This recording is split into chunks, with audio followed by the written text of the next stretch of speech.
اعوذ باللہ من الشیطان الرجیم بسم اللہ الرحمن الرحیم الم تر کیف فعل ربک باصحاب الفیل الم یجعل کیدہم فی تضلیل وأرسل عليهم طيرا أبابيل ترميهم بحجارة من سجيل فجعلهم كعصف مأكول. قال المؤلف والمفسر رحمه الله تعالى أدام النفع بعلومه وعلومكم في الدارين آمين إلى أن قال واستقل الحبشة بملك اليمن عليهم هذان الأميران أريات وأبرهة فاختلفا في أمرهما وتساولا وتقاتلا وتصافا فقال أحدهما للآخر إنه لا حاجة بنا إلى استلام الجيشين بيننا ولكن أبرز إلي وأبرز إليك فأينا قتل الآخر استقل بعده بالملك فأجابه إلى ذلك فتبارزا خلف كل واحد منهما قناة فحمل أريات على أبرهة فضربه بالسيف وشرم أنفه وفمه وشق وجهه وحمل عتودا مولى أبرهة على أريات فقتله ورجع أبرهة جريحا فداوى جرحه فبرأ واستقل بتدبير جيش الحبشة باليمن. اب مفسر رحمت اللہ علیہ اصحاب فیل کے واقعے کے بارے میں ارشاد فرماتے ہیں کہ اس طرح پر ملک یمن پہ ان دونوں کا مستقل قبضہ ہو گیا. ایک امیر تھا اریات اور ایک تھا ابرہہ. پھر کچھ عرصہ گزرنے کے بعد فاختلفا فی امرہما ان کا آپس میں اختلاف ہو گیا. ایک دوسرے پہ حملہ کرنے لگے, ایک دوسرے سے قتال کرنے لگے, ایک دوسرے کے مقابلوں پہ اپنی فوجیں لے آئے اور صف بند ہو گئے.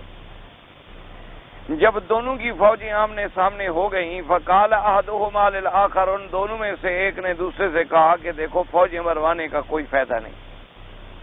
ہم یہ کرتے ہیں کہ آپ اور میں آپس میں ایک دونوں مقابلہ کرتے ہیں. جو مارا گیا وہ مارا گیا اور جو زندہ رہ جائے گا وہ سب پہ حکومت کرے گا.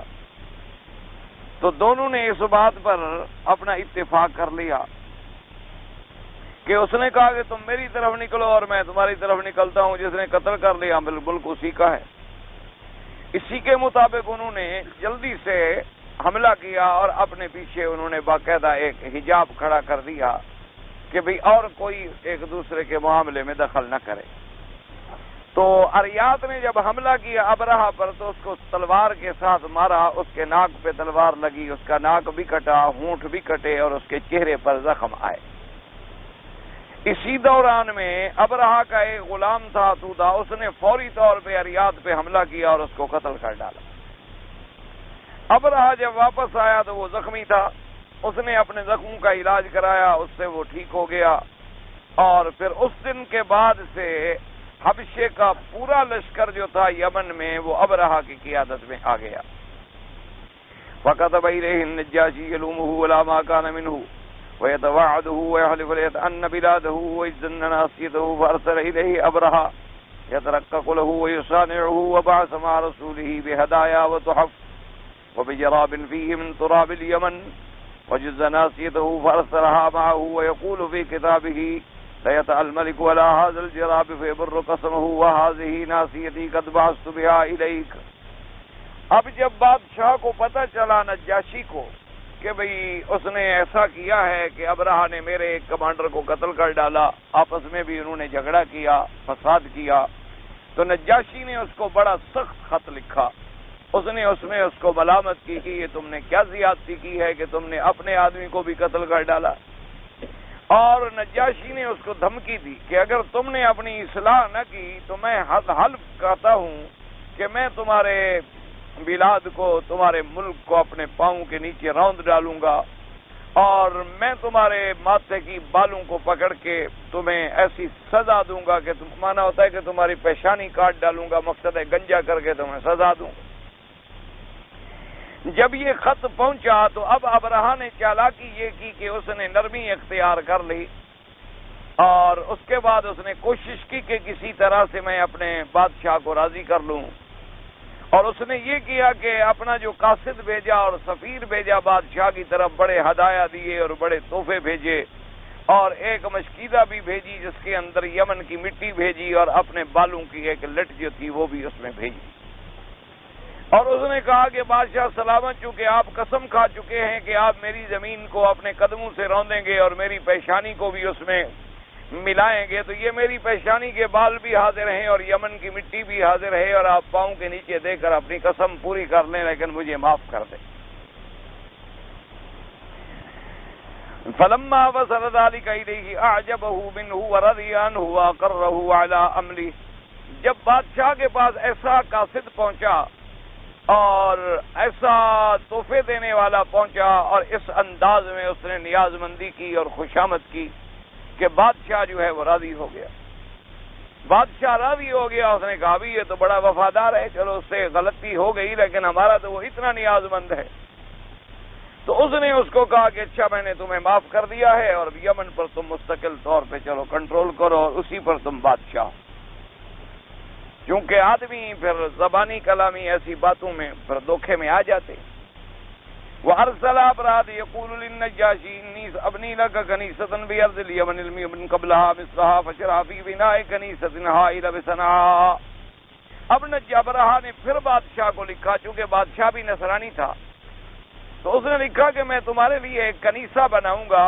کنیسہ کہتے ہیں جو نصرانیوں کی عبادت گاہ ہوتی ہے، جسے آج کل ہماری زبانوں میں گرجا کہتے ہیں، کہ عیسائیوں کے گرجے ہوتے ہیں، اسی طرح یہودیوں کے صومعہ ہوتے ہیں، اور اسی طرح آتش پرست جو لوگ ہیں جو آگ کی پوجا کرتے ہیں ان کے آتش کے گھر ہوتے ہیں۔ تو ان لوگوں نے مختلف نام یعنی رکھے ہوئے ہیں۔ تو اس بنا پہ اس نے کہا کہ میں آپ کے لیے ایک ایسا کنیسہ بناؤں گا تاکہ بادشاہ خوش ہو جائے کہ ایسی بنا پہلے کبھی نہیں ہوئی اور ایسا کنیسہ پہلے کسی نے نہیں بنایا ہوگا۔ تو اب اس نے صنعاء جو یمن کا اب دارالخلافہ بھی ہے اور بڑا شہر ہے، اس کے اندر اس نے ایک کنیسے کی بنیاد رکھی، اپنے ایک معبد کی بنیاد رکھی۔ اور ویسے بھی یعنی یہ اللہ تبارک و تعالیٰ کی رحمت ہے اور کرم ہے، اللہ کا شکر ہے کہ اگر آپ قرآن و حدیث کا مطالعہ کریں اور تاریخ کا مطالعہ کریں تو یہ اللہ کی خصوصی طور پہ کرم ہے امت محمد مصطفیٰ صلی اللہ علیہ وعلا آلہ واصحابہ وسلم پر، کہ جتنے بھی فرقے گزرے ہیں نا جی، اب یہودی ہیں مثلا، نصرانی ہیں، مجوسی ہیں، مشرکین ہیں، ان سب نے جو اپنے عبادت خانے بنائے، کسی کا نام صومعہ بنا، کسی کا نام کنیسہ بنا، کسی کا نام ان کے اس کے مطابق یعنی آگ کا بیت النار کہلایا، لیکن یہ لفظ مسجد جو ہے یہ بھی اللہ نے امت رسول کو عطا فرمایا صلی اللہ علیہ وسلم۔ یعنی یہ صرف یعنی شان ہے امت محمد مصطفیٰ کی کہ ان کے عبادت خانے کا نام بھی مسجد ہے، یعنی سجدے کا مقام، اور سجدہ جو ہے وہ صرف اللہ کے لیے ہو۔ ایسے اللہ تبارک و تعالیٰ نے پہلی امتوں کو بھی یہ توفیق ہی نہیں بخشی، جیسے یہودیوں نے یوم السبت بنایا، سیٹرڈے ان کے نزدیک ہفتے کا دن جو ہے وہ چھٹی کا دن ہے اور احترام کا دن ہے۔ نصرانیوں نے اسی طریقے سے اتوار لے لیا، لیکن اللہ تبارک و تعالیٰ نے جیسے جمعہ کا دن جو تھا وہ مخصوص کر دیا اور خاص کر دیا امت محمد مصطفیٰ صلی اللہ علیہ وسلم کے لیے کہ یہ دن جو ہے یہ بھی اور کسی امت کو نہیں ملا۔ اچھا، اسی طرح خدا کی شان ہے کہ آج بھی اگر آپ یعنی اسلامی ممالک میں نظر ڈالیں یا زیادہ دور نہ جائیں، اپنے ملک میں نظر ڈالیں، تو جتنے باطل فرقے ہیں ان کی عبادت خانوں کا نام مسجد آج بھی نہیں۔ یعنی آپ دیکھیں گے کسی کا نام جماعت خانہ ہوگا، کسی کا نام امام بارگاہ ہوگا، کسی کا نام کچھ ہوگا، کسی کا نام کچھ ہوگا، لیکن ان کی عبادت خانوں پر بھی مسجد کا لفظ نہیں ہوگا۔ مسجد کا لفظ اگر ملا ہے تو وہ اہل سنت والجماعت کو ملا ہے جو صحیح معنوں میں متبع ہیں کتاب اللہ اور سنت رسول اللہ صلی اللہ علیہ وعلا آلہ واصحابہ وسلم تسلیما کثیرا کثیرا، کیونکہ اللہ نے قرآن میں فرما دیا کہ انما یعمر مساجد اللہ، اللہ تبارک و تعالیٰ کی مساجد کی آبادی انما حسر کے لیے ہے. کون کرتے ہیں؟ جو اللہ پر ایمان لانے والے ہیں اور آخرت پر ایمان لانے والے ہیں. یعنی صحیح معنوں میں مساجد کے آباد کرنے والے کون ہیں؟ جو صحیح مومن، جو صحیح معنوں میں ایمان لانے والے لوگ ہیں، جن کا اللہ اور اللہ کی آخرت پر یقین کامل ہے، وہ اللہ کی مسجدوں کو عبادت سے، نماز سے ہمیشہ معمور رکھتے. اسی لیے آپ دیکھ لیں کہ اہل سنت والجماعت کہیں بھی ہوں گے، چاہے وہ بڑی عظیم الشان جامع بنا لیں یا ایک چھوٹی سی جگہ بنا لیں لیکن نام مسجد ہوگا. ان کے پورے علاقے کے کسی آپ جاہل سے جاہل آدمی سے، بالکل جو بیچارہ ایک لفظ بھی پڑھا ہوا نہ ہو، اس کو کہو کہ ہم نے نماز پڑھنی تو کہے گا جی ہاں مسجد ہے. یعنی وہ بھی لفظ مسجد کو جانتا ہوگا. اور اس کے علاوہ جتنے فرقے باطلہ ہیں ان کو مسجد کے لفظ سے بھی اللہ نے محروم کر دیا. یعنی ان کے آپ جائیں گے بڑے بڑے عبادت خانے ہوں گے لیکن لکھیں گے جماعت خانہ ہے، کہیں وہ لکھیں گے جی یہ امام بارگاہ ہے، کہیں کچھ لکھیں گے، کہیں کچھ لکھیں گے. یعنی بڑے عجیب عجیب نام رکھیں گے لیکن یہ نہیں لکھیں گے کہ یہ مسجد. تو یہ بھی اللہ تبارک و تعالیٰ کا خصوصی احسان ہے. تو نصارہ جو تھے وہ بھی اپنے عبادت خانوں کو کنیسہ کہلاتے تھے. تو اس نے کہا کہ میں آپ کے لیے ایک کنیسہ بناؤں گا. اور آج بھی دنیا میں بڑے بڑے کنیسے ہیں، لیکن لوگ اپنے مذہب سے اتنی برگشتہ ہو چکے ہیں کہ آج نصرانی صرف نام کی نصرانیت کی حد تک تو نصرانی ہیں، ورنہ عمل کے لحاظ سے وہ اتنا اپنے مذہب سے بھی برگشتہ ہیں کہ وہ اپنے کنیسے بیچتے ہیں، فروخت کر دیتے ہیں. اور اللہ تبارک و تعالیٰ کی رحمت ہے کہ انہی ملکوں میں رہنے کے باوجود جن مسلمانوں کو اللہ نے توفیق بخشی ہے وہی خرید کر کر کے وہ مسجدیں بنا رہے ہیں. انہی کے اندر اللہ تبارک و تعالیٰ کی رحمت سے مساجد آباد ہو رہی ہیں. دعا کریں کہ آنے والی نسل بھی ان کی دین پڑھے. ہمیں جو ان ملکوں میں خطرہ ہے نا وہ نوجوانوں سے ہے. جو نئی نسل ہے جو ان کے کالجز میں اور سکولز میں تعلیم حاصل کرتی ہے، کیونکہ پرانے لوگ جو آئے تھے ان کے دلوں میں تو ایمان کی چنگاری باقی تھی، ان کے دلوں کے اندر تو اسلام کا ایک یعنی محبت جو ہے موجزن تھی. وہ دیار کفر میں آنے کے باوجود بھی اپنے مذہب کو نہیں بھولے، اپنے دین کو نہیں بھولے اور اسلام کو نہیں بھولے. اور انہوں نے محنتیں کی اور انہوں نے مساجد کا انتظام کیا، انہوں نے مدارس کا انتظام کیا، انہوں نے قرآن پاک کی تعلیم کا انتظام کیا. لیکن خدا نہ کرے اگر ان کی نئی نسل دین کی طرف متوجہ نہ ہوئی تو اس کا انجام بھی پھر کبھی ایسا نہ ہو جیسے کہ آج نصارہ کا ہوا ہے کہ وہ اپنے کنائس کو بیچتے ہیں. یہ لوگ بھی پھر اللہ معاف فرمائے اپنی عبادت خانوں کو چھوڑ دیں اور وہ ویران ہو جائیں، یا ان کو بھی یہ ضائع کر دیں. کیونکہ جب دین نسل میں نہیں رہے گا تو کوئی کیا کرے. بڑے بڑے علماء دیکھے ہیں ان کے کتب خانے، لاکھوں ریالات کے کتب خانے جو ہیں کوڑیوں کے بھاؤ بک گئے، کیونکہ ان کے بعد جب اولاد میں دین کا جذبہ نہیں تھا، علم کا جذبہ نہیں تھا، ان کو کیا قدر و قیمت ہو سکتی ہے ایک کتاب کی جب عالم نہ ہو.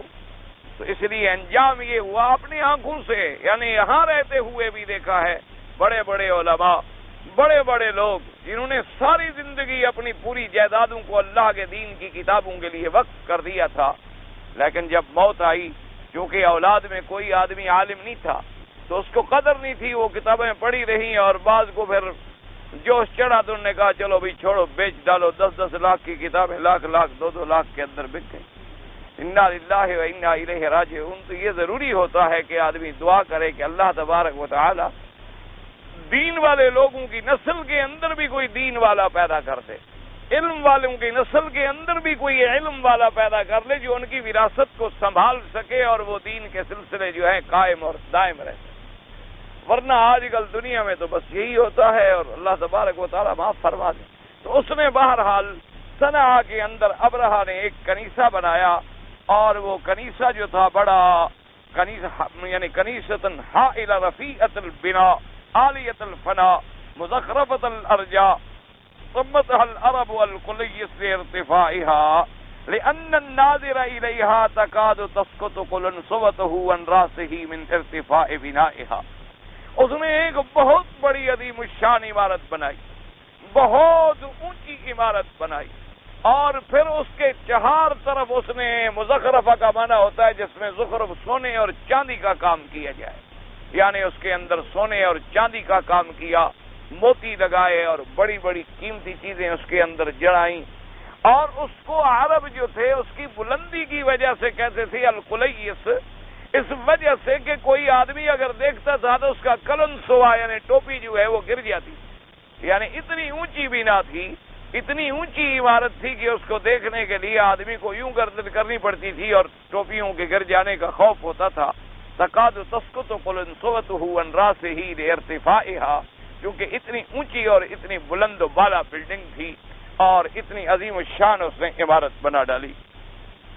عزم ابرال اشرم الا يصرف حج وعزم ابرهة الاشرم الا يصرف حج العرب اليها كما يحج الى الكعبة بمكة المكرمة۔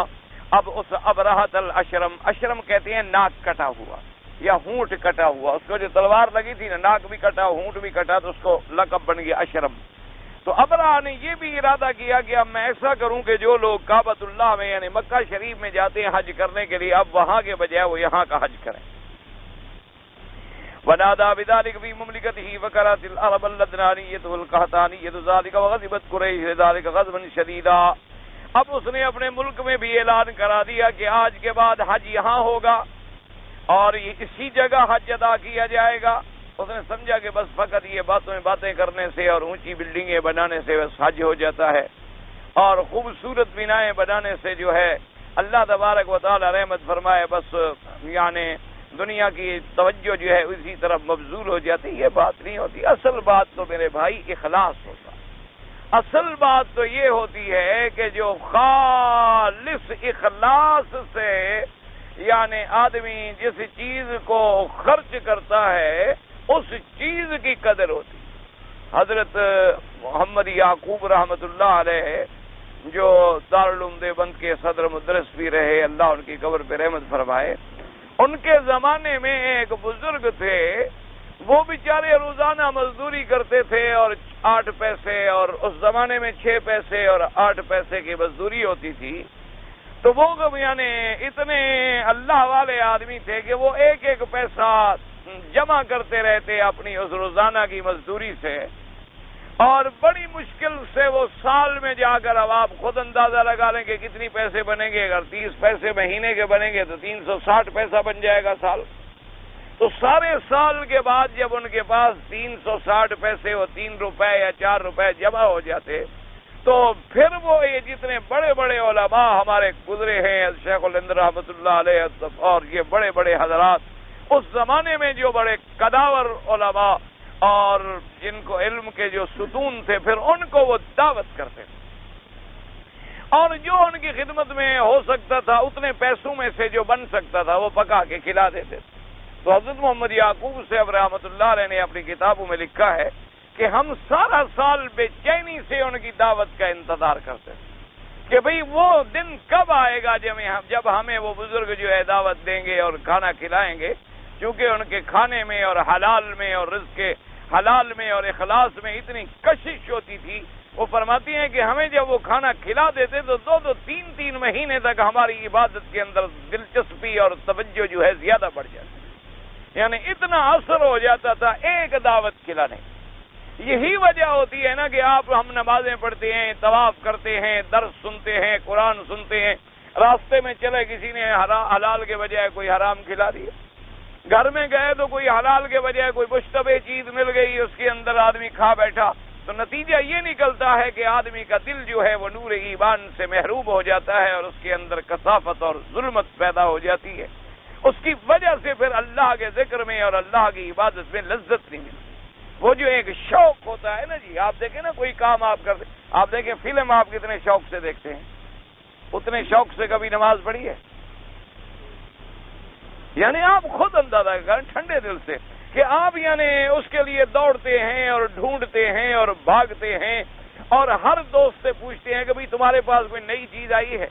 اچھا اور کیسی ہے، تم نے دیکھی ہے؟ اور وہ جناب اس میں کیا ہے؟ اچھا بھئی مہربانی کرو مجھے ایک رات کے لیے تو ذرا دے دو، میں کل بالکل نماز پڑھنے نہیں جاؤں گا، پہلے تمہیں پہنچاؤں گا۔ یعنی ایمان سے کہیں، یعنی اس کے اندر کتنا آپ کا شوق ہے، محنت ہے، ذوق ہے، اور پھر جناب آپ نظر اٹھا کے بیٹھے ہیں، اگر بچہ بھی آپ کا بات کرے تو آپ تھپڑ مار رہے ہو، شور کر رہے ہو، مجھے دیکھنے نہیں دیتے۔ کبھی آپ نے ان کو یہ بھی کہا ہے کہ مجھے نماز پڑھنے دو؟ کبھی آپ نے گھر میں ان سے یہ بھی کہا ہے کہ شور نہ کرو میں ذرا قرآن شریف پڑھ لوں؟ اب اسی میں ذوق میں دیکھ رہے ہیں، یہ تو ذوق کی بات ہے نا جی، کہ جدھر کسی کا دل لگ گیا ہے وہ اسی دھن میں ہے۔ اسی طرح جب اللہ تبارک و تعالیٰ سے حقیقی محبت پیدا نہ ہو جائے، حضور پاک صلی اللہ علیہ وسلم سے سچی محبت پیدا نہ ہو جائے، اور دین اسلام سے حقیقی محبت پیدا نہ ہو جائے، پھر یہ ایک رسم ہے، چلو یہ بھی اللہ کا شکر ہے کہ چلو پوری تو ہو رہی ہے، ورنہ لوگ تو اس سے بھی محروم ہیں، لوگ تو اس رسم والی نماز سے بھی محروم ہیں، اس ظاہری عبادت سے بھی محروم ہیں، اور حقیقی معنوں میں جو عبادت کی چاشنی ہے، جو عبادت کی لذت ہے، جو اللہ کے ذکر کے اندر حلاوت ہے، وہ تو پھر اللہ والوں کو نصیب ہوتی ہے۔ وہ آپ کو اور ہمیں کہاں اللہ چاہے تو قادر ہے نصیب فرما دے، ورنہ یعنی آپ اندازہ آپ اچھا ایک گندی سی مثال یہ دیکھیں، اگر آپ کی کوئی محبوب ہے، عورت ہے یا دوست ہے، وہ آپ کے ساتھ باتیں کرنے بیٹھے ہیں اور رات کے 2 بھی بج جائیں اور وہ کہے کہ بھائی بہت لیٹ ہوا، بیٹھے جی نصیب سے تو ملے ہیں آپ، پھر پتہ نہیں خدا جانے کب ملاقات ہوگی، چھوڑیں کیا 2 بج گیا تو کیا ہو گیا، رات نہیں سوئیں گے، اتنی طرف آپ نے کبھی نماز کے لیے کی؟ تو جب اللہ کے لیے، اللہ کے رسول کے لیے آپ کے دل میں ایک گندی عورت کے برابر بھی محبت نہیں ہے تو ایمان کیا ہے؟ ایمان اور اسلام ایسے کو باتوں کا نام تو نہیں ہے، زبانی کلامی تو نام نہیں ہے، قیمت تو اسی کی ہوتی ہے نا۔ جیسے شیخ سعدی رحمت اللہ علیہ نے ایک بڑی عجیب مثال لکھی ہے، انہوں نے کہا بابا دنیا میں جو دوست ہوتے ہیں نا وہ 3 قسم کے ہوتے ہیں۔ شیخ سعدی رحمت اللہ علیہ سے کسی نے پوچھا جی وہ کون ہوتے ہیں؟ انہوں نے کہا ایک تو دوست ہوتا ہے، انہوں نے فرمایا نانی، اور ایک ہوتا ہے زبانی اور ایک ہوتا ہے جانی۔ انہوں نے کہا کیا مطلب؟ انہوں نے کہا ایک تو دوست ہوتا ہے زبانی کے، تو آج حضرت بڑی آپ کا بڑا خیال رہتا ہے، ہم آپ کو بڑا یاد کرتے ہیں۔ انہوں نے کہا یہ زبانی دوست زبان کی حد تک ہے، اس کے علاوہ ان کا کوئی تعلق نہیں ہوتا۔ اس میں انہوں نے ایک واقعہ لکھا کہ ایک شاعر نے ایک بادشاہ کی بڑی بدہ لکھی، بڑا قصیدہ لکھا، اور اس نے اس میں بادشاہ کو بڑی تعریف کی کہ آپ ایسے ہیں اور آپ ایسے ہیں اور آپ ایسے ہیں، اور اتنا مبالغہ کیا اور اتنا اس کے اندر حد سے آگے بڑھا کے اس کو آسمان پہ پہنچا دیا۔ جب فارغ ہوا تو بادشاہ نے اس زمانے میں کہا کہ اچھا بھئی آپ 1 ہفتے کے بعد فلاں تاریخ کو میرے اپنا فلاں ٹائم میں جب میں دفتر میں بیٹھا ہوں تو آ جائیں، اور آپ کے لیے ہم نے 5000 روپے کا انعام مقرر کیا۔ شاعر بڑا خوش ہوا کہ بھی 5000 روپے، اس دور میں تو 5000 روپے کا کوئی تصور بھی نہیں کر سکتا تھا۔ اس نے جناب آگے دوستوں سے ادھار لینی شروع کر دی، اور اچکن بناؤ اور کپڑے بناؤ اور بکرے اور کھانے، اور شروع ہو گیا۔ ابھی 5000 تو ہم سے 6 مہینے میں نہیں ختم ہوگا، میں 1 ہفتے میں کتنی کھا لوں گا، ہفتے کے بعد 5000 ملے گا اور ان کو دے دوں گا۔ ہفتے کے بعد دفتر میں گیا، سلام کیا، بادشاہ نے دیکھا بھی نہیں۔ تو کافی دیر کے بعد جب اس نے دیکھا کہ بادشاہ تو توجہ ہی نہیں کر رہا تو مجبور ہو کے جا کے کھڑا ہوا۔ اس نے کہا جناب میں وہی شاعر ہوں اور آپ نے انعام کے لیے فرمایا تھا اور میں وعدے پہ حاضر ہوا ہوں۔ اس نے کہا بھی دیکھو تم نے بھی ہماری زبانی تعریف کی، ہم نے بھی تمہیں زبانی ہدیہ دے دیا، بات ختم ہو گئی۔ آپ کیا لینے کے لیے آئے ہیں مجھ سے؟ پاگل ہو گئے ہو؟ تم نے مجھے کچھ دیا ہے؟ اب جناب شاعر کھڑا نے کہا تم نے بھی تو لفظوں میں مجھے خوش کر دیا، میں نے بھی تمہیں لفظوں سے خوش کر دیا، دینا تو میں نے کچھ نہیں دیا، تم نے بھی کچھ نہیں، جاؤ بھاگ جاؤ۔ تم نے کہا پھر زبانی لوگوں کا تو یہ عالم ہوتا ہے نا کہ بھی زبانی طور پر تم نے ہمیں خوش کر دیا تھا، زبانی طور پہ ہم نے تمہیں خوش کر دیا۔ انہوں نے کہا اور ہوتے ہیں نانی، نان کہتی ہے نا فارسی میں روٹی کو، کہ بعض دوست تیرے ہوتے ہیں روٹی کے لیے کہ سفرہ لگا ہوا ہے، کھانے چل رہے ہیں، چائے بن رہی ہے، اسکریمیں آ رہی ہیں، بوتلیں چل رہی ہیں، آئے ہوئے جناب ملک صاحب اور چودھری صاحب اور خان صاحب، ایک دن تم کھانا کھلانا بند کر دو، آہستہ آہستہ کم ہونے شروع ہو جائیں گے انشاءاللہ۔ ہفتے کے بعد مجال ہے کہ کوئی تمہیں سلام کرنے کے لیے بھی ہے، کوئی تمہیں ملنے کے لیے بھی ہے، وہ تو کھانے کے دوست ہیں، کھانا ملے گا، آگے نہیں ملا تو کوئی دوسری جگہ ڈھونڈیں گے اپنی، جہاں ان کو پانی ملے گا، جہاں روٹی ملے گی، جہاں بوتل ملے گی۔ اور نے فرمایا اصل دوست وہ ہوتا ہے کہ جو وقت پڑے تو جان بھی قربان کر دے۔ تو انہوں نے کہا کہ اب تم اپنا امتحان کرو کہ تمہارا اللہ اور رسول سے جو تعلق ہے وہ کون سا ہے، تم زبانی میں ہو صرف کھانے کی حد تک ہو کہ اللہ کی نعمتوں کو کھا رہے ہو اور ہڑپ کر رہے ہو، یا تم اللہ اور اللہ کے رسول کے نام پر جان بھی قربان کرنے کا کوئی جذبہ رکھتے ہو، تو اپنا امتحان کر لیں۔ اسی سے آپ کو پتہ لگ جائے گا کہ آپ کا ایمان اور اسلام کتنا پکا ہے اور کتنا پختہ ہے۔ ایسے تو نہیں فرما دیا تھا نا حضور پاک نے کہ آدمی اس وقت تک ایمان والا نہیں ہو سکتا جب تک کہ ساری دنیا سے، حتیٰ کہ والدین سے، اولاد سے، ساری دنیا کی ہر چیز سے سب سے پیارا حضرت محمد مصطفیٰ صلی اللہ علیہ وسلم۔ تو ایمان سے کہیں کیا آج ہمیں حضرت حضور پاک اتنے پیارے ہیں؟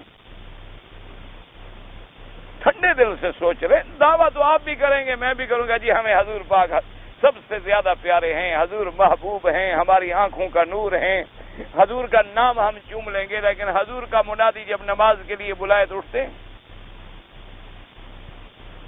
حضور نے فرمایا یہ چیزیں حرام ہیں تو ہم بچتے ہیں، حضور نے فرمایا یہ برے کام ہیں نہ کرو تو کیا ہم ان سے رکتے ہیں؟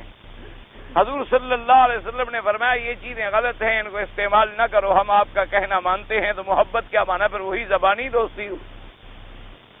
تو صرف زبان کی حد تک تو ہم کہتے رہیں گے کہ ہمیں حضور پاک بہت محبوب ہے اور آقا محبوب رب العالمین ہیں اور ہمارے آقا ہیں، اور آپ کے شہر مدینے کی مٹی جو ہے نا جی وہ بھی ہماری آنکھوں کا سرما ہے، لیکن نماز جی دعا فرمائے اللہ توفیق دے، کچھ غفلت تو ہو جاتی ہے، کبھی کبھی مہینے میں ایک آدھی پڑھ لیتے ہیں، زیادہ غفلت نہیں کرتے، مہینے میں ایک آدھی نماز ہو جاتی ہے۔ اور حضور سے ہمیں بڑا پیار ہے جی، حضرت بلال کے نام پر تو جی قربان جائیں، حضور کا مؤذن سبحان اللہ، حضرت صدیق کے نام پر سبحان اللہ، جی میرے جان مال قربان ہو جائے، انہوں نے کبھی جھوٹ نہیں بولا، اس نے کبھی سچ نہیں بولا، ہے صدیق سے پیار نہ ایمان سے کہو۔ حضرت عمر سبحان اللہ جی فاروق تھے، اس نے کبھی غلط کام نہیں کیا، اس نے کبھی عدل نہیں کیا، اور حضرت عمر سے بڑا پیار۔ حضرت عثمان سبحان اللہ جی ایسا باحیا جنہوں نے ساری جائیداد لٹا دی، اس نے دھیلا بھی کبھی خیرات نہیں کیا۔ حضرت علی سبحان اللہ جی اہل بیت رسول ہیں، انہوں نے جنگوں میں جہاد میں اپنی جان فنا کر دی، اس نے کبھی اپنے ایک چیونٹی بھی خرچ نہیں کی اللہ کے راستے، صرف زبانی دعویٰ ہے۔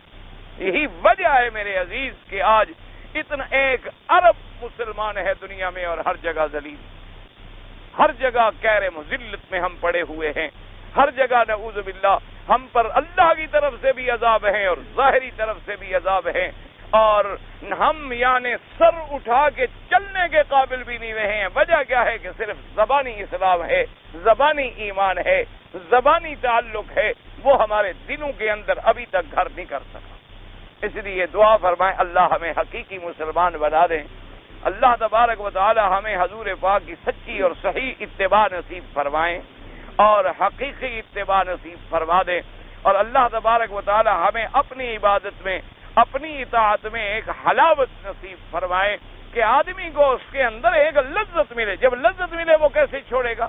آپ نے دیکھا نہیں ہے بوڑھے آدمی ہوتے ہیں، کمزور ہوتے ہیں اللہ والے، کھڑے نہیں ہو سکتے، بیچارے لاٹھیوں پہ چلتے ہیں، لوگ پکڑ کے پہنچاتے ہیں، لیکن نماز میں پہنچے ہوئے ہیں، تہجد میں پہنچے ہوئے ہیں، اشراق میں پہنچے ہوئے ہیں، دعاؤں میں پہنچے ہوئے ہیں، وجہ کہ ان کی لذت اور محبت اسی میں، جیسے حضور نے فرمایا قرۃ عینی فی الصلاۃ، کہ نماز میں میری آنکھوں کی ٹھنڈک ہے۔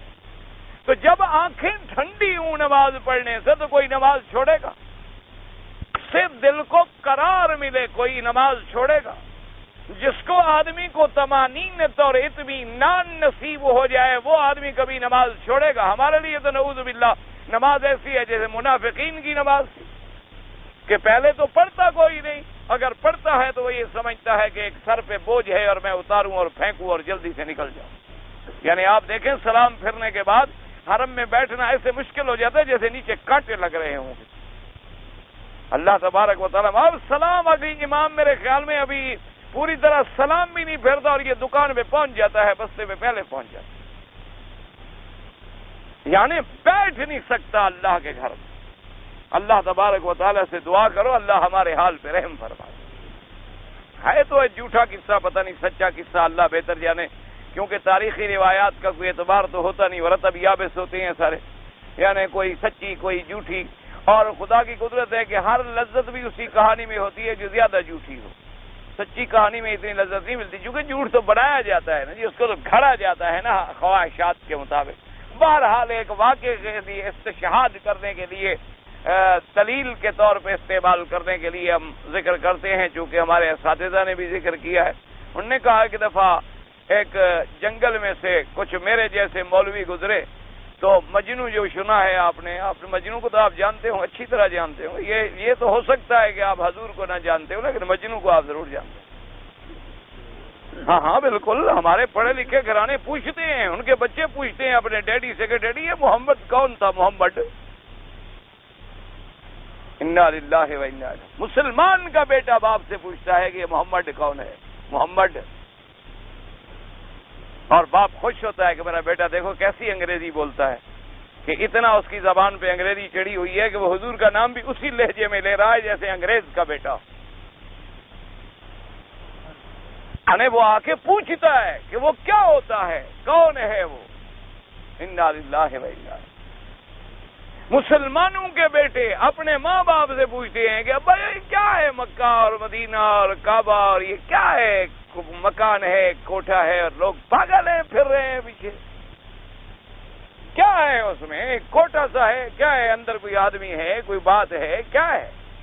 مسلمان پوچھتا ہے، مسلمان کی اولاد، کیونکہ ان کی گھٹی میں ہم نے کفر ڈالا ہے، اسلام تو ہم نے ڈالا ہی نہیں.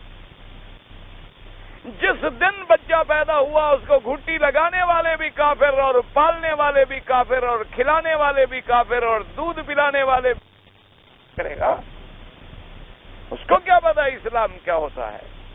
اس کو کیا پتا کہ کعبۃ اللہ کیا ہے؟ اللہ تبارک و تعالیٰ معاف کرے. تو بہرحال کہتے ہیں ہم میرے جیسے کچھ مولویوں کی ایک جماعت گزری، تو کہیں مجنو بیٹھا ہوا تھا، وہ اپنی دھن میں لگا ہوا تھا، لیلا لیلا کر کے چیخ رہا تھا، اپنا جنگل میں یاد کر رہا تھا. تو انہوں نے جا کر کچھ نماز پڑھی یا اللہ کا ذکر کرنا شروع کیا. اب وہ اپنا ہر 2 منٹ کے بعد زور زور سے شور کرے اور فریادیں کرے اور روئے. جب یہ ختم ہوئے، نماز سے فارغ ہوئے، تو ان میں سے ایک کو، میرے جیسا کو مولوی تھا، اس کو غصہ آیا، ہو گیا، بھاگا. انہوں نے کہا بڑے بدبخت ہو، ہم نماز پڑھ رہے ہیں تو لیلا کر رہے ہیں، کیا شور مچا رکھا ہے؟ اتنی تہذیب بھی نہیں ہے کہ ہمیں 5 منٹ تو نماز پڑھنے دو. اس نے دیکھا، اس نے کہا یار عجیب آدمی ہو، میں ایک گندی عورت کا نام لے رہا ہوں، میں نے تو تمہارا قرآن نہیں سنا، مجھے تو پتہ ہی نہیں کہ تم لوگوں نے کیا پڑھا ہے اور کیا ذکر کیا. تم اللہ کا نام لے کر بھی میری باتیں سن رہے تھے، تم اتنی بھی اللہ کی یاد میں محو نہیں تھے جتنی میں ایک گندی عورت کے لیے محو ہوں. کم از کم تم اتنی تو شرم کر لیتے کہ جتنا میں اس کی یاد میں پاگل ہو چکا ہوں، مجنون کہلاتا ہوں، دیوانہ بن گیا ہوں، کہ میں اپنے جوش میں ہوں، اپنے خیال میں ہوں، مجھے پتہ ہی نہیں کہ کون گزر گیا ہے، کون زندہ ہے، کون مر گیا ہے، کون پڑھ رہا ہے، کون نہیں پڑھ رہا. میں اپنی دھن میں لگا ہوا ہوں، اور تمہیں اپنے اللہ کی یاد کی بھی اتنی دھن نہیں ہے کہ تم نے میری فریاد بھی سن لی، آوازیں بھی سن لی، اور میرے ساتھ لڑنے کے لیے بھی آ گئے. تو اصل بات میرے عزیز یہی ہوتی ہے کہ جب تک ہمارا دل اللہ کے گھر سے نہ جڑے، جب تک ہمارے دلوں کا تعلق اللہ کے دین سے نہ بنے، جب تک نماز ہمارے لیے قرۃ عین کے مرتبے پہ نہ پہنچے، جب تک اللہ تبارک و تعالیٰ کی عبادت جو ہے اس کے اندر ہمیں حلاوت اور لذت نہ ملے. اور وہ کب ملے گی؟ حلال کھانا شروع کر دو، سچ بولنا شروع کر دو، حرام سے اپنے آپ کو بچا لو، اپنے گھر والوں کو بچا لو، اور 40 دن محنت کر کے تجربہ کر کے دیکھ لو کہ پھر کیسے عبادت میں لذت ملتی. بڑے سے بڑا پہاڑ بھی ٹوٹ پڑے تو تمہیں کوئی خیال ہی نہیں آئے گا، کہو گے انا للہ و انا الیہ راجعون. اور بڑی سے بڑی نعمت بھی ملے تو کہو گے الحمدللہ رب العالمین. نہ کسی کے ملنے پہ کوئی بات ہوگی کہ تکبر کرے، اور نہ جانے پہ غم ہوگا کہ مرنا شروع کر دے. اللہ تبارک و تعالی آپ کو بھی اور مجھے بھی دعا کیا کریں. اب تو آخری ہتھیار، میں اسی نتیجے پہ پہنچا ہوں کہ ہم اتنے گر گئے ہیں کہ اب ہمارے پاس آخری علاج دعا ہے. اس لیے دل سے دعا کر لیا کریں. کبھی وقت منظوری کا ہوتا ہے اور دعا دل سے نکلتی ہے، اللہ راضی ہو جاتا ہے، اللہ تبارک و تعالی راضی ہو جاتے ہیں اور کام بن جاتا ہے. آپ میرے لیے، میں آپ کے لیے، ایک دوسرے کے لیے دعا سے کام چلائیں. کہتے ہیں کہ جو اس نے جب اپنے ملک میں اعلان کرا دیا تو عرب قبائل تھے عدنان کے بھی اور قحطان کے بھی، انہیں بھی بڑا غصہ آیا، اور قریش کو جب پتہ چلا کہ کعبے کے مقابلے پہ اس نے کعبہ بنایا ہے تو قریش کو بھی بڑا غصہ آیا۔ قصدها بعضهم وتوسل الى ان دخلها ليلا، ان میں سے ایک چلا گیا اور وہاں پہنچا اور رات میں اس کے اندر داخل ہوا، واحدث فيها وكر راجيا، اس نے جا کے اس کے اندر گندگی کی، اس کو خراب کیا اور لوٹ آیا۔ فلما را صدر ذلك الحدث رفعوا امره الى ملكهم ابرہا، جب وہاں کے ان کے مجاور جو تھے ان نے دیکھا کہ کسی نے ہمارے کنیسہ میں گندگی آ کے ڈالی ہے، تو انہوں نے جا کے بادشاہ کو خبر کی۔ وقالوا له انما صنع هذا بعض قریش غضبا لبیتهم الذي ضاحيت هذا به، انہوں نے کہا کہ یہ معلوم ہوتا ہے کہ اور کسی نے نہیں کیا، لیکن یہ قریشیوں نے کیا ہے، چونکہ اللہ کے کعبے کے مجاور قریش ہیں، اور جب تم نے اعلان کیا ہے کہ یہ کعبے کے مقابلے پہ اللہ کا کعبہ ہے اور یہاں حج کیا کرو، تو قریش والوں کو غصہ آیا اور انہوں نے یہ کام کیا ہے کہ انہوں نے آ کر ہمارے اس عبادت خانے کو خراب کر دیا۔ فاقسم ابرہۃ یسیرن الی بیت مکہ فَلْيُخَرِّبَنَّهُ حَجَرًا حَجَرًا نعوذ باللہ، اس کے بعد ابرہ نے قسم کھا لی، اس نے کہا اچھا میں مکہ کی طرف جاؤں گا اور میں بھی ان کے کعبے کا پتھر سے پتھر ٹکڑے ٹکڑے کر ڈالوں گا، گرا ڈالوں گا، اس کو ختم کر دوں گا۔ وذكر مقاتل بن سليمان أن فتية من قريش دخلوها فأججوا فيها نارا وكان يوما فيه هواء شديد فاحترقت وسقطت إلى الأرض۔ اب کہتے ہیں مقاتل بن سلیمان نے یہ لکھا ہے کہ کچھ قریش کے نوجوان جو تھے وہ پہنچے، انہوں نے جا کر اندر آگ جلائی۔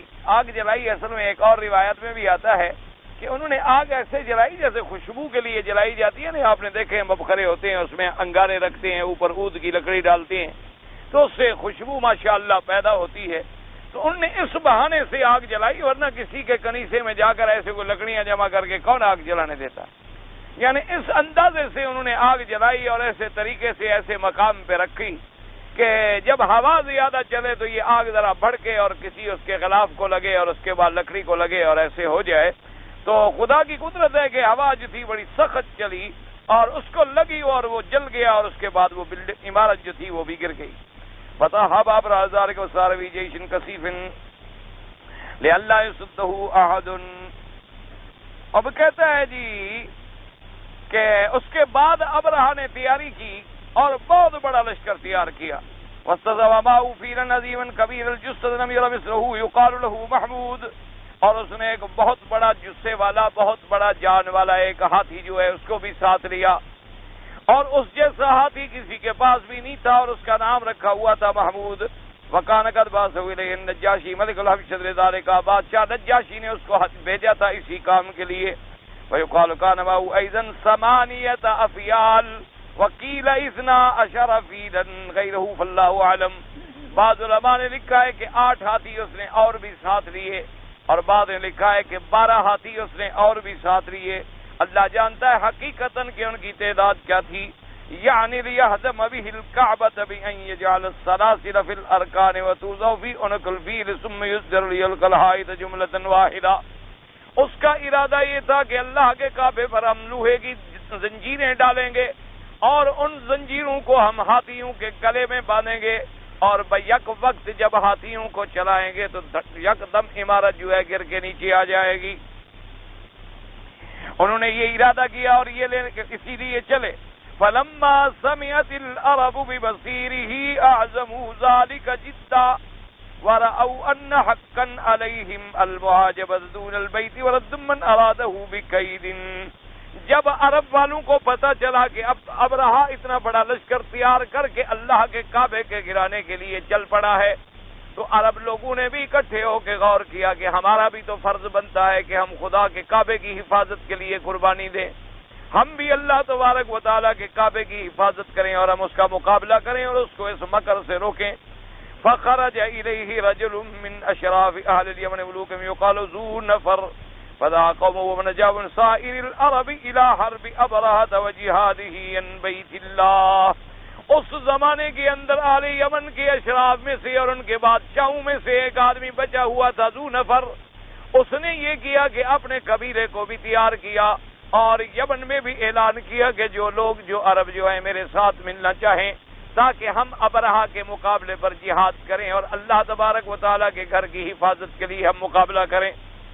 اب اس کے بعد کہتی ہیں کہ بھئی وما یریدوا من حدم وخراب وجابوه وقاتلوا ابرهة فهزمهم، انہوں نے آ کر جہاد کیا، مقابلہ کیا ابرہا کا، لیکن ابرہا نے ان کو شکست دے ڈالی۔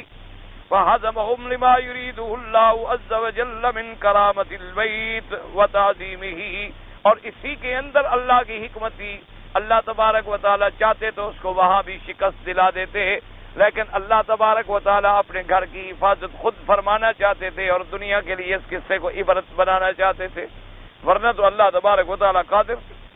اور اس کے بعد فرماتی ہیں کہ جناب ذو نفر، وہ جو ذو نفر جس نے اس کا مقابلہ کیا وہ بیچارہ قید ہو گیا، فاستصحبه معه ثم مزاد وجهه حتى إذا كان بأرض خصامة طرد له نفيل بن حبيب الخصامي في قومه شهران وناهز فقاتلوه فهزمهم أبرهة وأسر نفيل بن حبيب۔ اب مفسر رحمت اللہ علیہ فرماتا ہے کہ وہ ذو نفر قید ہو گیا، اس نے اس کو بھی قیدی بنا کے ساتھ لے لیا۔ جب ابرہہ اپنے لشکر کو لے کے چلا تو راستے کے اندر ایک زمین علاقہ آتا ہے بنو خصم کا، وہاں نفیل ابن حبیب الخصمی جو ہے وہ اپنے قبیلے کو لے کر مقابلے پہ آئے۔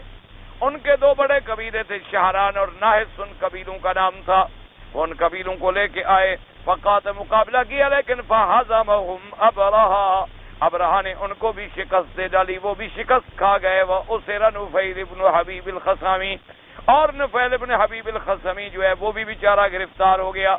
فَأَرَادَ قَتْلَهُ، ابرہہ نے ارادہ کیا کہ اس کو قتل کر ڈالوں۔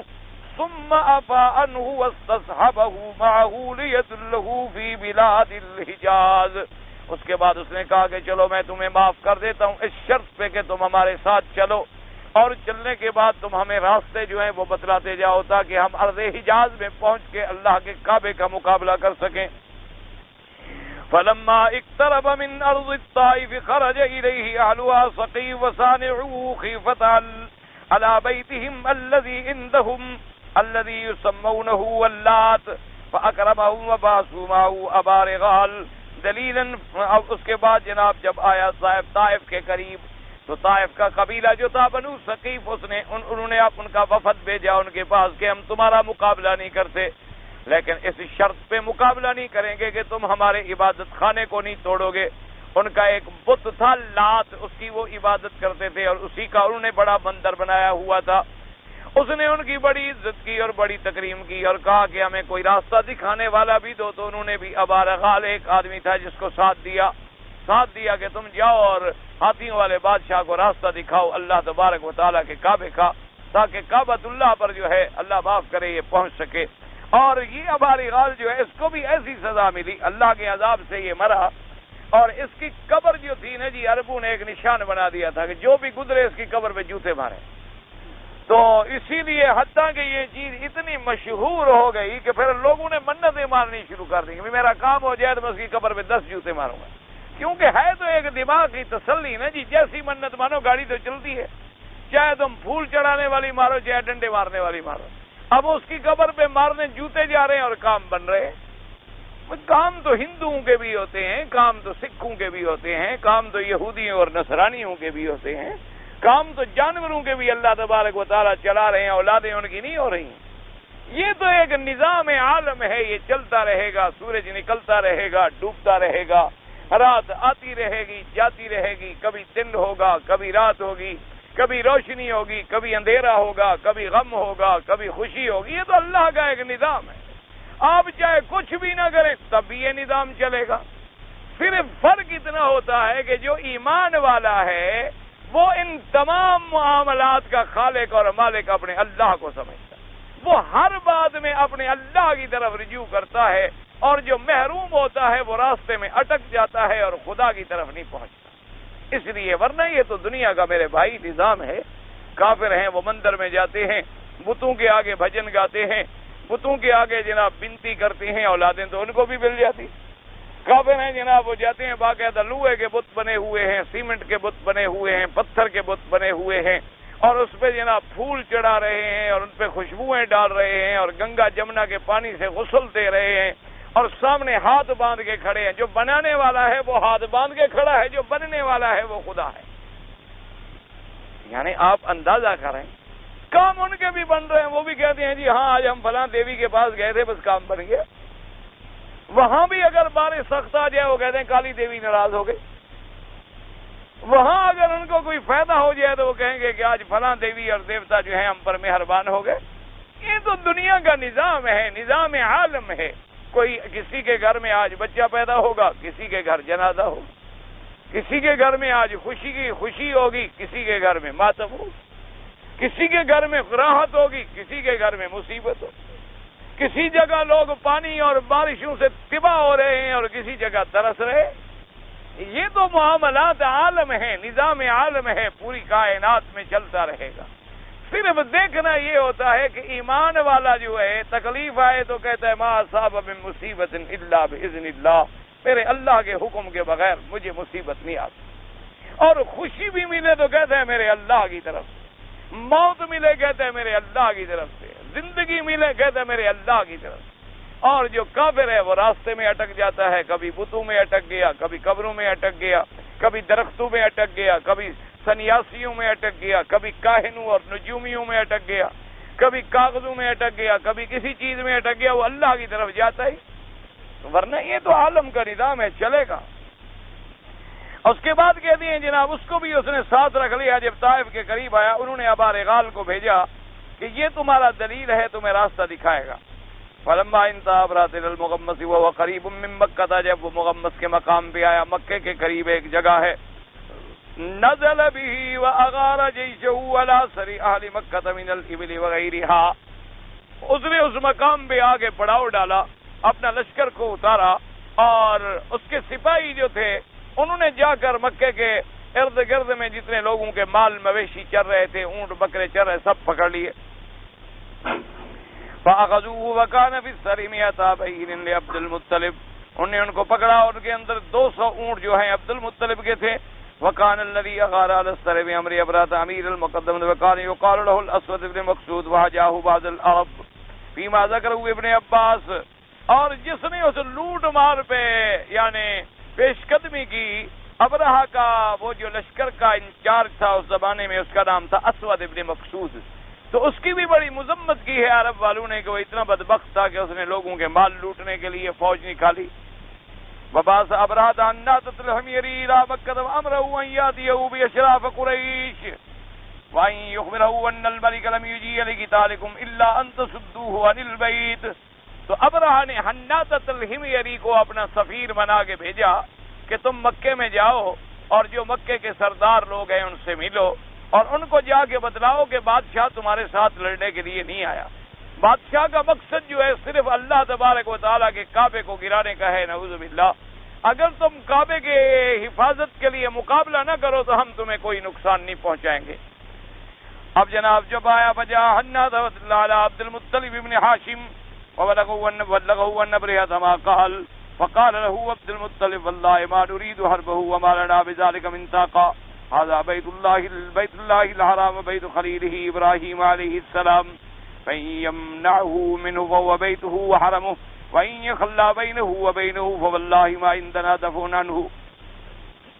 فقال له حناتة فذهب معي إليه، فذهب معه۔ اب وہ آیا حناتہ اور اس کو بتایا گیا کہ عبد المطلب جو ہیں اس وقت مکے کے سردار ہیں، ان کے پاس آیا اور اس نے ابرہہ کا پیغام انہیں پہنچا دیا۔ تو عبد المطلب نے کہا کہ واللہ ما نريد حربه، ہم تو جنگ نہیں چاہتے اور نہ ہماری طاقت ہے کہ ہم ابرہہ کے لشکر کا مقابلہ کر سکیں۔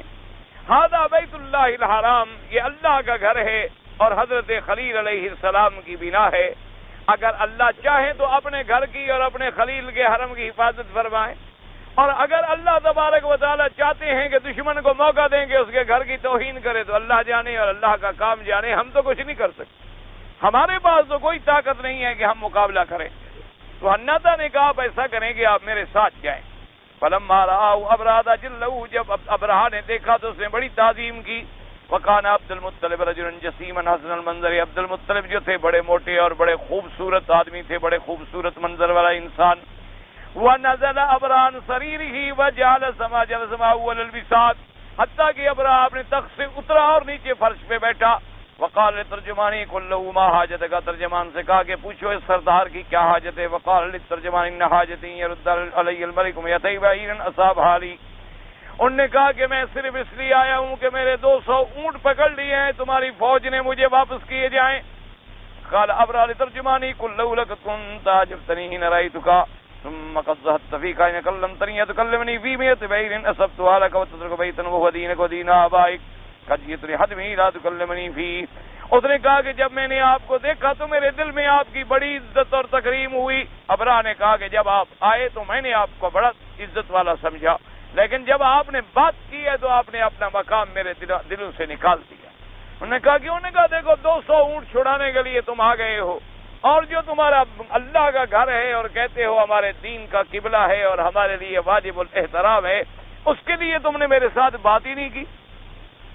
قال له عبد المطلب انی انا رب الابل وان للبيت ربا سيمنعه. عبد المطلب نے کہا کہ بات سنو ابرہا، میں ان اونٹوں کا سردار ہوں، اس لیے میں اونٹوں کو چھڑانے آیا. اس گھر کا بھی ایک سردار ہے جو اپنے گھر کی خود حفاظت کرے گا. قال ما كان ليمتنع مني قال انت وذاك. ابرہا کہنے لگا کون ہے جو مجھے روک سکے؟ تو عبد المطلب نے کہا جاؤ، پھر کعبہ تمہارے سامنے. ويقال انه ذهب مع عبد المطلب جماعه من اشراف الارض فرزوا على ابرهة سلطان والتهامه على ان يرجع عن البيت وابى عليهم ورد ابرهة على عبد المطلب ابنه ورجع عبد المطلب الى قريش امرهم بالخروج من مكه والتحصن في رؤوس الجبال. اب یہ بھی بعض مورخین نے لکھا ہے کہ عبد المطلب ایک وفد لے کے گئے تھے قریش عرب میں سے، اور انہوں نے جا کے ابرہہ سے کہا کہ تم اگر چاہو اللہ کے کعبے کو نہ گراؤ، اور ہمیں جو یہاں جتنی ہماری جائیدادوں میں آمدنی ہوتی ہے ہم اس کا تیسرا حصہ جو ہے ہر سال تمہیں دیا کریں گے تاکہ تم خدا کے گھر پر حملہ نہ کرو. اس نے کہا کہ نہیں، اور اس نے حکم دیا کہ عبد المطلب کو اس کے اونٹ واپس کر دو. عبد المطلب اپنے اونٹ واپس لے کے آئے. آ کے کہا قریش والوں کو کہ اپنے گھروں سے نکل جاؤ، وتحصن فی رؤوس الجبال، اور پہاڑوں کی چوٹیوں پہ چڑھ کے جا کے پناہ لو، تخوفا علیہم من معرض الجیش، تاکہ ایسا نہ ہو کہ وہ لشکر آ کے تمہیں نقصان پہنچائے.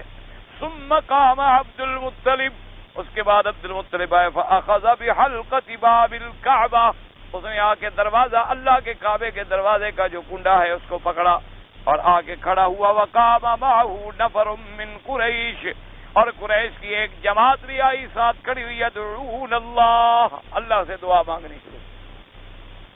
ويستنصرون على ابرهة وجنده، اور اللہ سے دعا مانگی کہ اللہ ہماری مدد فرما. فقال عبد المطلب واخذ باب الكعبة لا ان البراء يمن رحله فمن رحالك لا يغلبن صليبهم ومحالهم ابدا محالك. اور اس کے بعد انہوں نے عبد المطلب نے یہ شعر بھی پڑھے کہ میرا اللہ، آج ایک ایسی جماعت آئی ہے جو تیرے کعبے کو گرانا چاہتی ہے، آپ ان کو روک ڈالیں. ایسا نہ کریں کہ کہیں صلیب غالب آ جائے تیرے گھر پہ، کیونکہ وہ نصرانی تھے نا، وہ صلیب کے ماننے والے تھے، وہ صلیب والے ہیں، اور تم اپنے گھر کی میرا مولا خود حفاظت کرو. تو عبد المطلب اپنی جماعت کے ساتھ اللہ کے کعبے پہ کھڑے ہیں اور اللہ تبارک و تعالیٰ سے دعائیں کر رہے ہیں. اس زمانے میں یعنی کفار جو ہیں ان کو بھی جب کوئی بہت بڑی مصیبت پڑتی تھی پھر خدا کو پکارتے ہیں، اور آج کا مسلمان مصیبت میں بھی خدا کو نہ پکارے. انا للہ و انا الیہ راجعون. بہرحال اللہ پاک ہمیں آپ کو سب کو صحیح بات سمجھنے کی توفیق دے.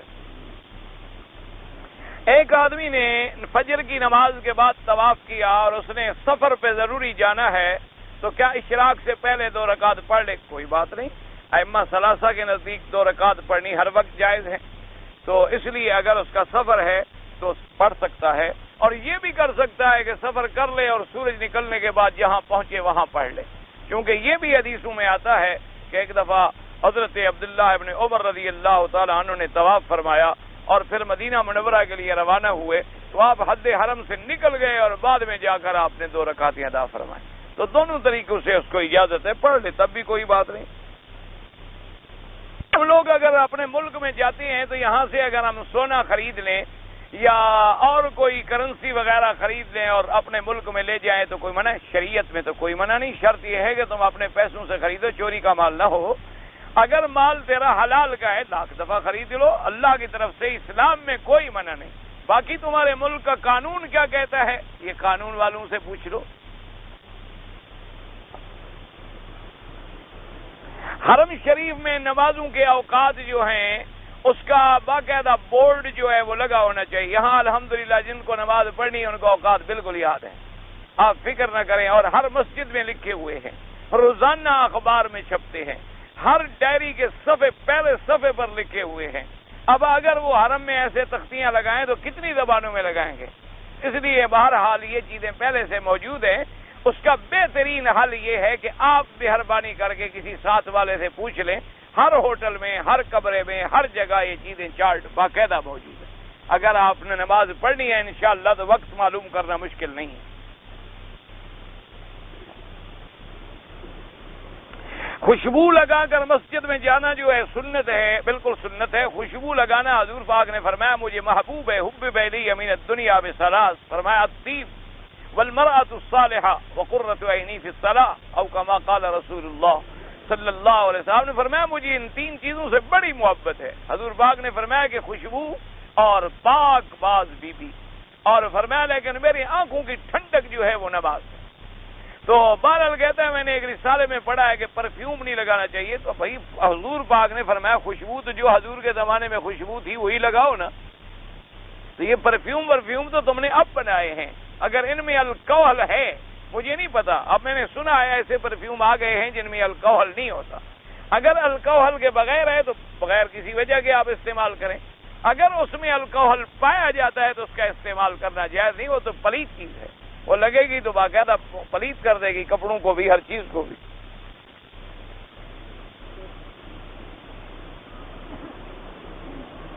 کہتا ہے نماز با جماعت ادا کرنے سے پہلے جب تکبیر کہتے ہیں اللہ اکبر اللہ اکبر، ہمارے ملک میں 4 دفعہ کہتے ہیں، یہاں 2 دفعہ کہتے ہیں. یہ 2 دفعہ کہہ کر بھی توحید پہ پکے ہیں، ہمارے 4 دفعہ کہہ کر بھی قبروں پہ سجدہ کرتے ہیں. یہ 2 دفعہ کہتے ہیں لیکن پھر بھی اپنی توحید کے عقیدے پہ بڑے پکے ہیں. لیکن ہم 4 دفعہ کہنے کے باوجود بھی اللہ اکبر کو آج تک اللہ کو بڑا نہیں مانا. اللہ کو بڑا مانتے تو غیروں کا سجدہ کرتے. ویسے مسئلہ یہ ہے کہ شریعت میں 2 دفعہ کہنا بھی حدیث میں ثابت ہے اور 4 دفعہ کہنا بھی حدیث میں ثابت ہے. تو آذان میں یہ 4 دفعہ کہہ دیتی ہیں تاکہ اس حدیث پہ عمل ہو جائے، اور تکبیر میں 2 دفعہ کہہ دیتے ہیں تاکہ اس حدیث پہ عمل ہو جائے. اور جو 4 دفعہ کہتے ہیں وہ بھی سنت کے مطابق ہے، کوئی اختلاف کی بات ہے ہی نہیں.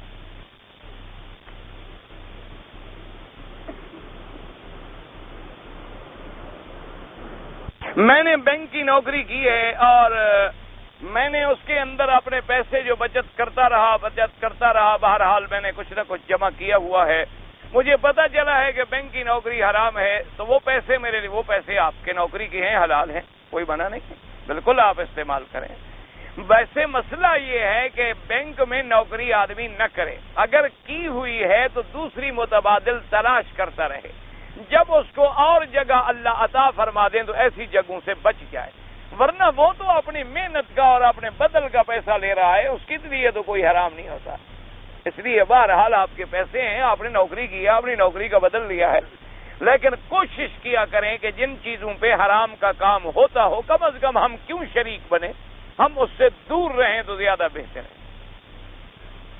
کہتا ہے جی اسلام نے کسی جرم میں سزائے قید رکھی ہے. ہاں بالکل رکھی ہے سزائے قید. 5 چیزوں کے حد سرقہ ہے، یعنی چوری کی حد ہے، شراب کی حد ہے، زنا کی حد ہے اور تہمت لگانے کی حد ہے. ان کے علاوہ تو تعزیر ہے. اب تعزیر کے اندر ان کی قاضی کی مرضی ہے، وہ کہے کہ سزا دو، وہ کہے کہ ملک سے نکال دو، وہ کہے کہ صرف کوڑے مار دو.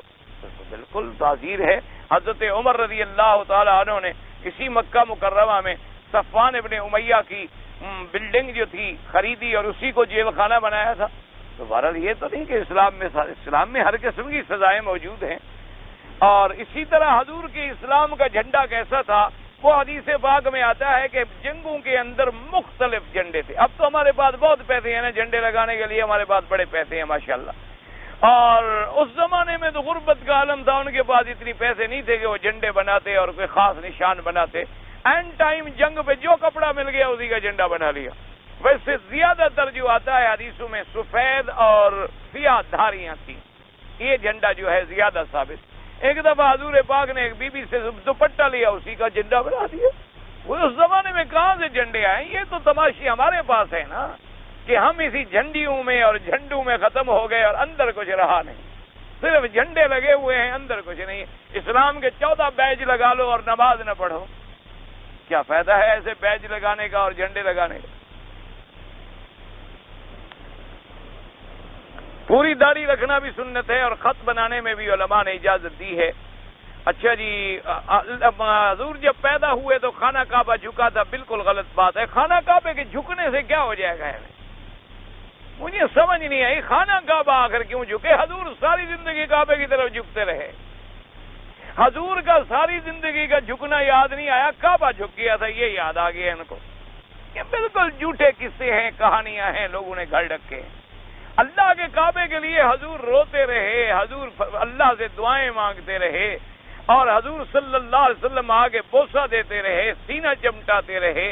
ان ساری چیزوں پر آپ کی نظر نہیں گئی۔ ایک بات یاد ہے جی، کعبہ جھک گیا تھا، کس نے دیکھا تھا؟ روایت ابھی جہل نے کیا، کس نے کیا؟ یعنی جب حضور پیدا ہوئے اس وقت مسلمان تھے؟ ہاں جی، کتنے عرصے کے بعد نبوت ملی؟ تو کسی راوی کا نام تو لینا، اس راوی نے کہا اس نے دیکھا تھا کعبہ شریف جھک رہا ہے۔ ایسے لوگوں نے قصے ہیں من گھڑت بنا رکھے ہیں۔ اللہ ہدایت عطا فرمائے، دعا کرو بس اللہ ہدایت۔ حضور کے والدین اپنے باپ دادے کے دین پہ تھے، حضور کا کلمہ نہیں پڑھا۔ بسم اللہ الرحمن الرحیم، یخرج الحی من المیت یخرج المیت من الحی۔ ہاں، اللہ چاہتے ہیں تو زندہ سے مردے کو نکالتے ہیں اور مردہ سے زندہ کو نکالتے ہیں۔ اس کی مثال ایسی ہے مثلاً کہ مرغی زندہ ہے اور انڈا مردہ ہے، انڈا مردہ ہے اندر سے بچہ زندہ ہے، کبھی بندہ زندہ ہے اندر سے بچہ مردہ ہے۔ یہ اللہ تبارک و تعالیٰ کی قدرت ہے۔ زمین مردہ ہے، پانی ڈالتے ہیں اس سے پھر کھجوریں اور باغات اگا لیتے ہیں، تو یہ لفظ ہر جگہ عام ہے۔ اسی طرح مسلمان زندہ ہے اور کافر مردہ ہے۔ مسلمان کے پیٹ سے کافر پیدا ہوتا ہے، کافر کے پیٹ سے مسلمان پیدا ہوتا ہے۔ اگر ایک آدمی نے اپنی بیوی سے مباشرت کی اور ابھی غسل نہیں کیا تھا کہ روزے کا وقت ختم ہو رہا تھا، تو کیا وہ روزہ رکھ سکتا ہے بغیر غسل کیے؟ ہاں بالکل رکھ سکتا ہے۔ روزہ رکھنے میں کیا ہے؟ روزہ رکھنے کا معنی ہے نہ کھانا، تو نہ کھانا کیا ہو گیا؟ روزے کا معنی کیا ہوتا ہے کہ کھانا پینا بند، تو بس بند ہو گیا، صرف نیت ہی کرنی ہے نا، اور کیا کرنا ہے ہم نے؟ اس لیے بعد میں غسل کر لے، کوئی بات نہیں۔ اور اگر کھانا بھی پڑے تو وضو کر کے جلدی جلدی کھا بھی سکتا ہے۔ حضرت فضیلت شیخ عبدالعزیز بن باز نے دامہ زیدہ معالی نے جو لکھا ہے کہ نیت زبان سے نہیں ہوتی، صرف دل سے ہوتی ہے، بالکل ٹھیک لکھا ہے۔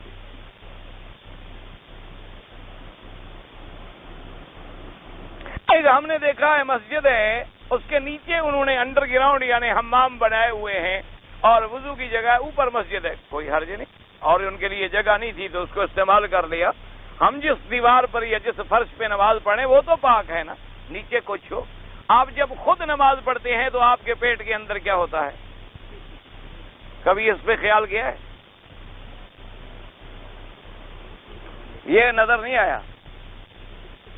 مسجد والا نظر آ گیا بیچارے کو۔